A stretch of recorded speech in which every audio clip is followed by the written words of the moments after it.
उसने मुझे डराने की बहुत कोशिश की, लेकिन मैंने हिम्मत रखी। इनफैक्ट उसके आदमियों ने मुझे बहुत धमकी दी, उन्हें मैंने संभाल लिया था। और एनीवे, ऑल इन ऑल जो कुछ भी हुआ उसकी सिर्फ एक ही वजह थी, वो इंसान तुम्हारी मेहंदी खराब करना चाहता था। That's it. नीति, तुम्हें अपनी दोस्त माना है, इसलिए जब तक मैं हूँ you don't need to worry. तुम घर जाओ, काफी रात हो गई, घर जाके रेस्ट करो। राकेश ने कहा कि ये लड़की परी है, लेकिन इसे तो मेरी मेहंदी, मेरी खुशी की कितनी परवाह है। अगर ये परी होती तो मेरी इतनी चिंता क्यों करती, उल्टा मेरा सारा काम बिगाड़ देती। ये पक्का पार्वती ही है, और इस राकेश को भी सबकी तरह गलतफहमी हुई है। ये पार्वती है, सिर्फ पार्वती। नीति, कहाँ खो गई हो? घर जाओ, हम कल मिलते हैं। तुम भी अपना ख्याल रखना। Good night. अब बता, कौन था वो? राकेश सिंह अहलावत।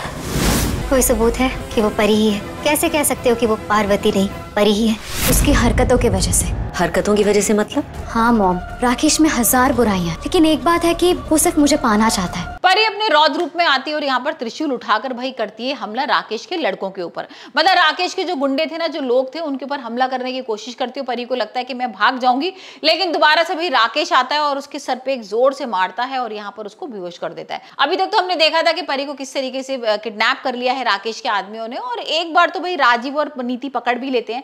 अब नीति तो भाई इन लोगों के साथ मिली हुई है, नीति तो चाहती नहीं है किसी तरीके से परी मिले, और यहाँ पर तो उसका मेन मोटिव यही है ना कि ये पता लगाना कि भाई ये पार्वती है या परी। और यहाँ तो राकेश ने बोल ही दिया है कि भाई ये तो मेरी परिणीत है, लेकिन फिर भी नीति के कहने पर वो किडनैप कर लेता है और यहाँ पर ये पता लगाने की कोशिश करेगा कि पार्वती है और परी है। वहीं हम देखेंगे कि अचानक से ना राजीव को एक चीख सुनाई देती है, और वो चीख किसी और की नहीं, परी की होती है। भागने की कोशिश करती है लेकिन भाग नहीं पाती। दोबारा से जो आदमी होते हैं ना राकेश को, उसको पकड़ लेते हैं और रस्सी से बांध देते हैं। अब देखते हैं कि भाई परी क्या बोलती है। वैसे तो राकेश उसको इंट्रोड्यूस करता है और बोलता है कि भाई तुम मेरी परिणीत हो ना, और जैसी वो सुनती है तो उसके दिमाग में ये चीज आती है कि ये तो कहीं ना कहीं राकेश की आवाज लग रही है, और वो हो सकता है पहचान भी ले कि वो सरदार कोई और नहीं राकेश है। और जब उसके सामने ये समझ में आएगा कि राकेश है तो भाई वो डर जाएगी, क्योंकि परी हमेशा से राकेश से डरती थी, लेकिन इस बार तो पार्वती बन गई तो हो सकता है उसको डर नहीं लगे। लेकिन भाई अभी तो यहाँ पर राकेश उससे पूछताछ कर रहा है और उससे पूछ रहा है कि तुम ये बताओ कि तुम पार्वती हो या परी हो। और वहीं पर हम देख रहे हैं कि नीति बहुत घबराई हुई है, क्योंकि नीति को भाई ये लग रहा है कि सीसीटीवी फुटेज में तो इन लोगों ने देख लिया कि कोई सरदार है, उसके 2 आदमी है